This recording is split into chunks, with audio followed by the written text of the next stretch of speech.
নবী মোর পরশমণি, নবী মোর সোনার খনি, আল্লাহ নাম জপে যে জন সেই তো দোজাহানের ধরি।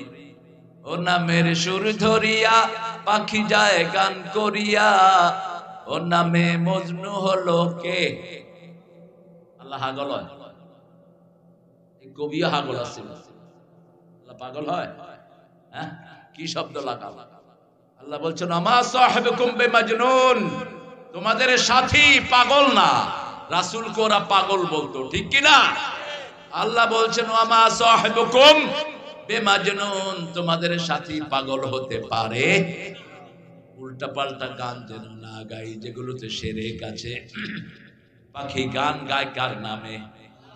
আরো জোরে বলেন সাবহানাল্লাহি মা ফিস সামাওয়াতি ওয়া মা ফিল, আকাশ জমিনে যা আছে তসবিহ করে কার?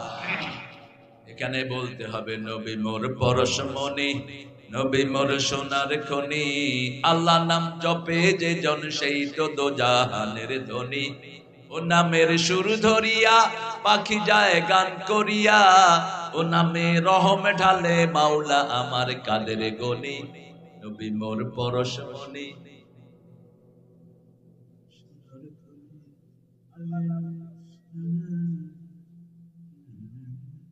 কোন শক্তি নেই। আপনাকে শক্তি কি গাইলে ভালো করে গাইবে।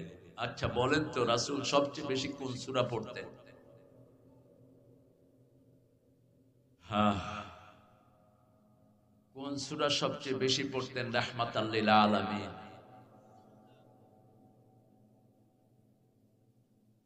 কত তাফসীর শুনলাম, কত ওয়াজ শুনলাম, কোরআনের খবর নাই।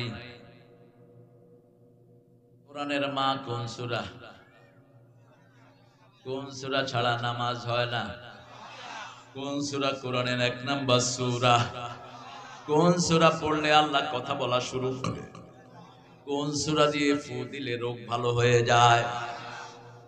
কোন সূরা কোরআনের ভিত্তি? কোন সূরা রাসূলকে পরিপূর্ণভাবে প্রথম আল্লাহ দান করেছেন? এতক্ষণ লাগলো কেন?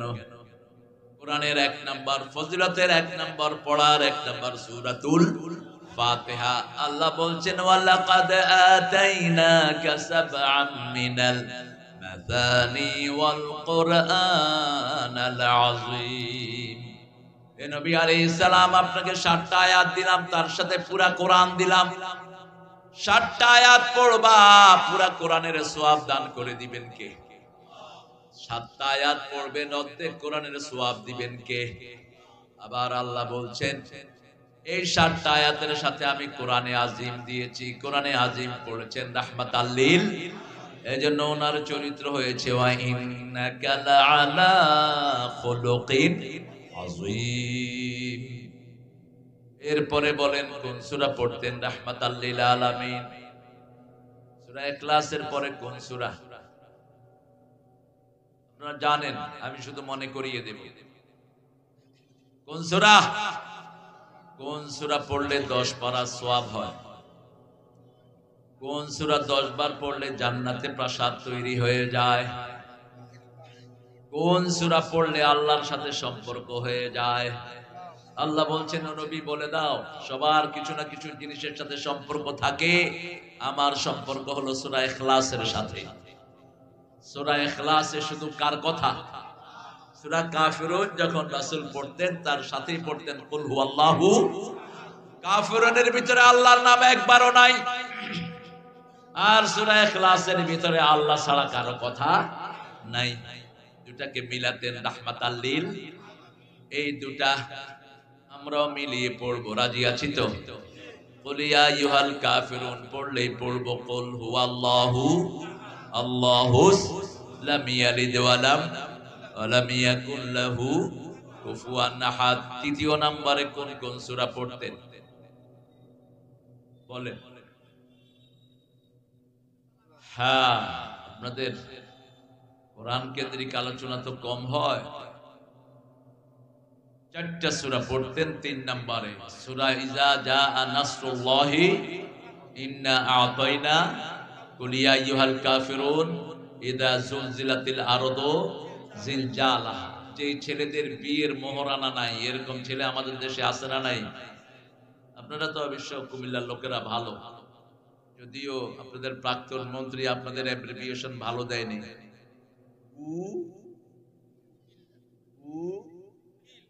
মিল্লা, তুই কু, আমরা শুনু।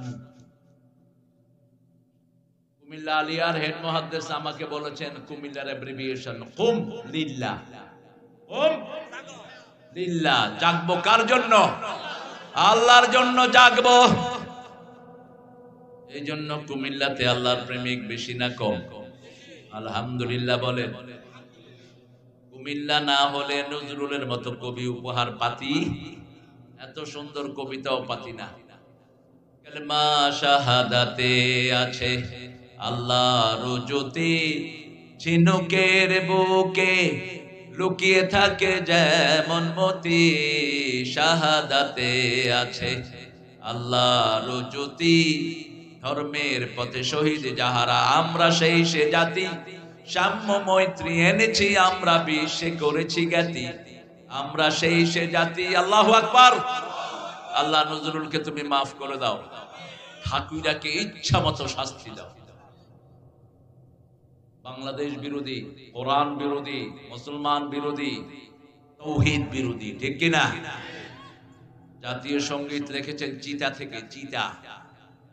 1990 সালে তিনি, 40 সালে তিনি মারা গেলেন 41-এ।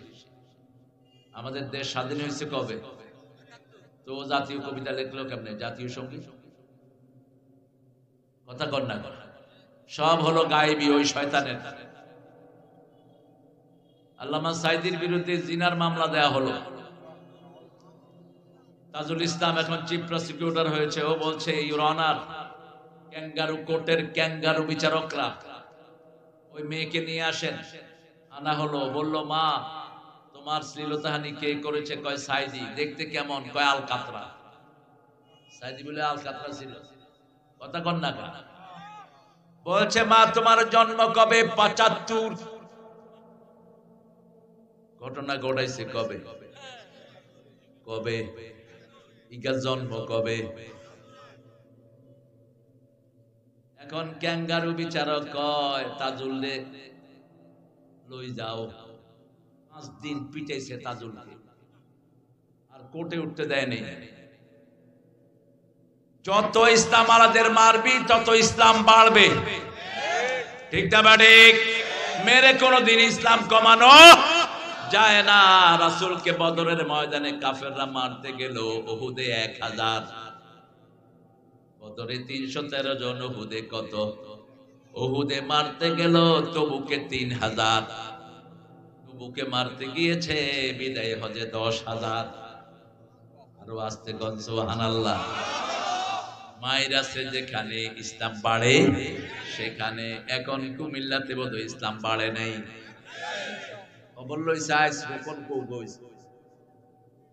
আগে জেলায় যা রকম ছিল না, এখন থানাতে তা রকম। ভালো করে বাধা দেয়, আমরাও বাধা দেওয়ার জন্য প্রস্তুত আছি। আমরা একজনের কাছে বলবো তো করে সাফ করে দিবে, ঠিক কিনা? কি সুন্দর বিনা মেঘে বজ্রপাত, ঠিক কিনা? কোন মেঘ না আকাশে, কি হয়েছে? বজ্রপাত, ঠাড়া হচ্ছে। কোনগার উপর? কোনগার উপর? 12 পদের আইটেম রাঁধিব, হইছে খাইব। আল্লাহ কয় তোর খাওয়া শেষ, 5 মিনিটে ভাগ, নইলে তোরে মানছে খায়া ফালাইব। জমিন কার? হুকুম মানবেন কার? প্রশংসা করবেন কার? রাজি আছেন তো? জোরে বলেন আলহামদুলিল্লাহ। এখন পাল্লা ভর্তি করে আল্লাহ আপনাদেরকে সওয়াব দিয়ে দিয়েছেন, বলেন সুবহানাল্লাহ। আকাশ জমিন ভর্তি করে সওয়াব দান করেছেন কে? বলেন আল্লাহু আকবার। জান্নাতে গাছ বানিয়ে দিয়েছেন কে? লা ইলাহা, এর যে শ্রেষ্ঠ কোন জিকির? তবে সর্বশ্রেষ্ঠ জিকির কি? জোরে বলেন। আল কোরআন, তারপরে হলো লা ইলাহা। কারণ কোরআনের একটা ছোট্ট অংশ হলো লা ইলাহা। কোন সূরায় আছে লা ইলাহা ইল্লাল্লাহ? বলেন। সূরা মুহাম্মদ সূরা মুহাম্মদ, আয়াত নম্বর হলো 19। আয়াত নম্বর কি? 19। ফাআলাম আন্নাহু লা ইলাহা ইল্লাল্লাহ। আজকে কথা বলবো সূরা ফাতিহা থেকে। রাজি আছি তো? যারা হাঁটা চলা করছো বসে যাও। যদি হাঁটা চলা করো আমার পড়ার ভিতরে বদদোয়া দেবো, সিটে পড়ে থাকবি 10 দিন বিছনায়। তোর মামুর বাড়ির কিচ্ছা পড়ি না, কোরআন নিয়ে বসছি। হাঁটোস কেন মূর্খ? জুমার দিন রাসূলের সবচেয়ে বেশি পড়ার দিন। সকাল থেকে তেলাওয়াত শুরু করতেন রাহমাতাল লিল। ফজর পড়তেন 2টা সূরা দিয়ে। কয়টা? 2টা সূরা, সূরা সেজদা, সূরা তাহার। এরপরে পড়তেন সূরা কাহাফ। কোন সূরা? সূরা কাহাফ। আর প্রতিদিন কোরআন শরীফের 5 পারা পড়তেন রাহমাতাল লিল। সূরা বাকারা শেষ করতেন প্রতিদিন। প্রতিদিন পড়তেন সূরা ইয়াসিন। প্রতিদিনই প্রায় পড়তেন আর রহমান ও ওয়াকিআহ। তার বাহিরে তেলাওয়াত করতেন রাহমাতাল লিল। আর বলতেন ওয়াজআলিল কুরআনা রাবিআ কলবি ওয়া নূরা সাদরি ওয়া জালাআ হুজনি ওয়া যিহাবা হাম্মি ওয়ারযুকনি তিলাওয়াতাহু আনা আল-লাইলি ওয়ান নাহার। হে আল্লাহ, কোরআনকে আমার সিনার নূর বানিয়ে দেন, আমার জীবনের বসন্ত বানিয়ে দেন, আমার দুঃখ বলার বাহন করে দেন, দুশ্চিন্তা মুক্ত হওয়ার বাহন কোরআনকে বানিয়ে দেন। যত দুঃখই হোক কোরআন পড়লে দুঃখ দূর করে দিবেন কে? যখনই মন খারাপ হবে কি পড়বেন? কোন সূরা? কোন সূরা? সবচেয়ে সওয়াবের সূরা কোনটা? এখনো সন্দেহ আছে বলে 30 পারা কোরআন পড়লেন নামাজ হবে না, কোন সূরা পড়তে হবে? সূরা ফাতিহা। আবার শুধু সূরা ফাতিহা পড়েন আর কোন সূরা পড়লেন না, নামাজ হবে তো?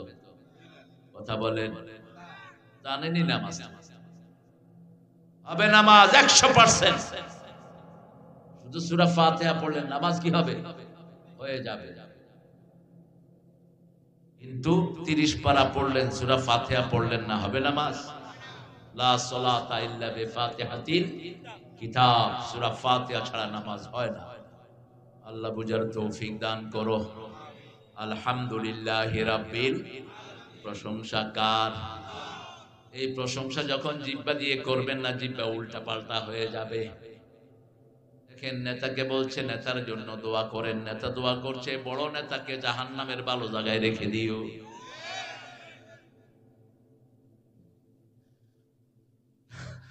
দোয়া করার জন্য হুজুর নিয়ে আসছে 15ই আগস্টের জন্য দোয়া করো, আল্লাহ 15ই আগস্টের খুনিদেরকে জান্নাতুল ফেরদাউস দিয়ে দিও। হইছেনি এরকম দোয়া? আরো জোরে কর না, হইছেনি? কেন হয়েছে এরকম দোয়া? কারণ জিহ্বার ভিতরে আল্লাহর নাম থাকতে হবে। শুরুতে শেষে প্রশংসা হতে হবে কার? নাহলে করবি দোয়া ওই যে বদদোয়া। ঠিক না? ঠিক। আরেক নেতারে কয় ঈদের ঘোষণা দেন, কয় কালকে সকাল 10টায় ঈদুল আজহার জানাজা অনুষ্ঠিত হইবে। মানুষে কয় হইতাম আইছি নামাজ, এইগা তো জানাজা হলাই দেয়। উঠতে বসতে চলতে ফিরতে একটা দল আল্লাহর প্রশংসা করে। নাম কি দলের? ব্যক্তি পূজার এখানে কোন জায়গা। পীর সাহেবরা তো পীরের বন্দনা গাইতে গাইতে গান শেষ। আর দাদা আর হদ দাদা আর খুন্তি হুন্তি এরম করছে এরম করছে, বিলাই ওকারে হুঁদিছে আর গা ভাগো দৌড়াচ্ছে। জঙ্গলের ইয়ান্দি হাঁদাইছে, উয়ান্দি যাই হিকা আফ্রিকাতে ঢুকে গেছে। কি আষাঢ়ে গল্প! এসব গল্পের কোন জায়গা ইসলামে? উঠতে বসতে চলতে ফিরতে প্রশংসা কার? আল্লাহ বলছেন প্রশংসা করলে কি দিব শুনো। কুমিল্লার মানুষের মধ্যে প্রশংসা বেশি, এই জন্য বাংলাদেশকে চালায় কোন জেলা? আরো জোরে বলেন। সচিব সবচেয়ে বেশি কোন জেলা? আরো জোরে কর না। শিক্ষার হার কোন জেলা? বিদেশে কোন জেলা? ওয়াজে কোন জেলা? হাদিসে কোন জেলা? জামাত ইসলামীতে কোন জেলা? আর কইতেন নি? আর নানার বাড়ি কোন জেলা? আরো জোরে কষ্ট। হ্যাঁ, আমার নানা ছিলেন আব্দুল খালেক রাহিমাহুল্লাহ, জামাতের সেক্রেটারি জেনারেল। Class 8 pass. কি পাস? 8 পাস। আখাউড়া বাড়ি, আখাউড়ার মেয়র ছিল আমার মামা কাইয়ুব মামা। এই ক্লাস 8 পাস লোক জামাত ইসলামের সেক্রেটারি জেনারেল, ওনার দাওয়াতেই জামাত ইসলামে আসছে গোলামে আজম। বাড়ি কোথায় গোলাম আজম সাহেব? কোথায়? নবীনগর। কোথায়? নবীনগর। এখন তামিলুল মিল্লাতের প্রিন্সিপাল কোন জেলার? রে আর দখল করিস না দেশ, একটু এবার ক্ষমা দে। আল্লাহ কুমিল্লাকে আপনি কবুল করেন। কিছু লোক উল্টা পাল্টা কথা বলে। একজন হুজুর দেখলাম বলতেছে কুমিল্লার মাইয়ারা পরকিয়া বেশি করে। হুজুর সাহেব, রাসূল বলেছেন দুইটা কাজ কুফরি। দুইটা কাজ কি? তাআনান ফিন নাসাব, মুসলিম শরীফের হাদিস। একটা হলো কোন এলাকার নাম ধরে গালি দেয়া, কোন পরিবারের নাম ধরে গালি দেয়া। আরেকটা হলো মানুষ মারা গেলে বিলাপ করে কাঁদা আর 3 দিনা 40 করা। এই দুইটাই কুফরি। দুইটা কি কুফরি? খবরদার কোন এলাকাকে নিয়ে কথা বলবা না, জিহ্বাকে সংযত করো। কুমিল্লার মেয়েরা পরকিয়া করে তুমি জেনেছো, বাকি মেয়েরা কি করে? আঙ্গুল চোয়। পরকিয়ার ব্যারাম সবখানে কম বেশি আছে না নাই? এমন কোন লোকালয় নাই যেখানে শুধু খারাপ। যেখানে খারাপ সেখানে ভালো, যেখানে ফেরাউন সেখানে মূসাও আছে, যেখানে আবু জেহেল সেখানে মুহাম্মদের জন্ম হয়। এজন্য একটা ব্যক্তিকে নিয়ে কথা বলবেন তাও 100% জেনে বলবেন।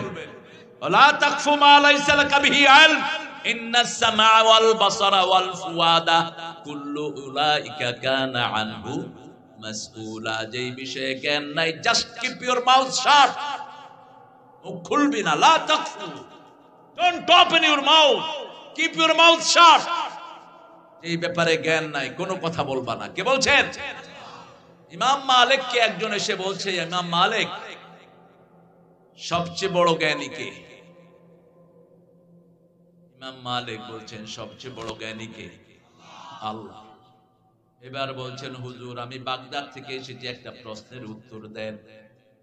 প্রশ্ন করার পরে তিনি চুপ করে আছেন। বলছে কথা বলেন। এখন তো আপনাকে আমরা সবচেয়ে বড় ইমাম ভাবি। ইমাম মালিক বলছেন আমি জানি না। আমি জানি না, এটাও কোরআনের কথা। জানি না, এটাও কি? আপনার জ্ঞান নাই। আপনি হইতে পারে, আমি মনে করি এটা হইতে পারে। তুই মনে করস কেন?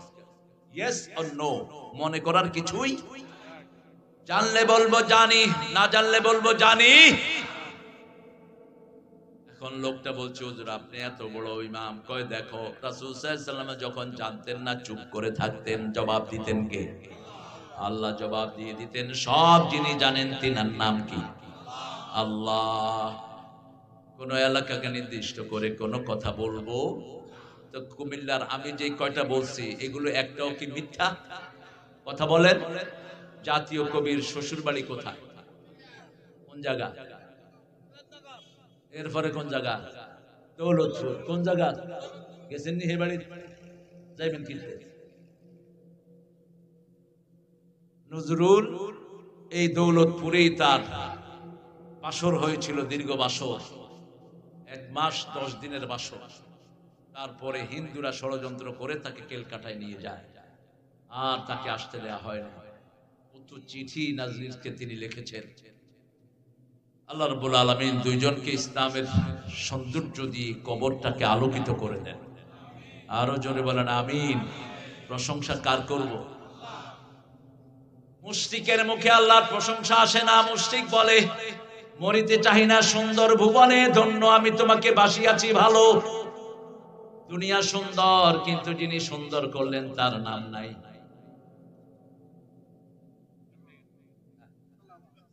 হায় হায় রে।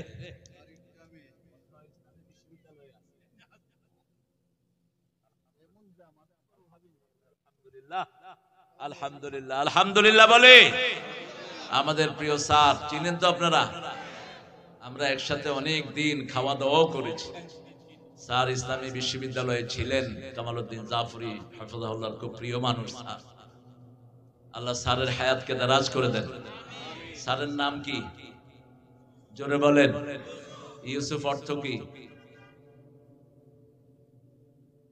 ইউসুফ অর্থ দুখু মিয়া। কি মিয়া? দুখু মিয়া জাতীয় কবির নাম কি? আসাফা জাতীয় কবি জেলে ছিলেন, ইউসুফ আলাইহিস সালামও জেলে ছিলেন। আল্লাহ জাতীয় কবিকে ইউসুফ আলাইহিস সালামের মতো কবুল করেন, আমাদের প্রিয় স্যারকে ইউসুফ আলাইহিস সালামের মতো কবুল করেন। পৃথিবীতে সবচেয়ে সৌন্দর্যমণ্ডিত নবী কে ছিলেন? তিনি ছিলেন সৌন্দর্যের নায়ক আর সৌন্দর্যের সম্রাট ছিলেন রাহমাতাল লিল আলামিন। প্রশংসা করব কার? দেখেন নজরুলের প্রশংসা দেখেন, আগের কবিতাটা ঠাকুরের, মরিতে চাই না সুন্দর ভুবনে, ভুবনটাকে সুন্দর করেছেন কে? তো সে আল্লাহর নাম নাই। এখন আজকে আমি ওলি সাহেবের ঘরে খাওয়া দাওয়া করলাম, তিনি সেখানে গোস্ত রাঁধলেন, মুরগি রাঁধলেন, মাছ রাঁধলেন,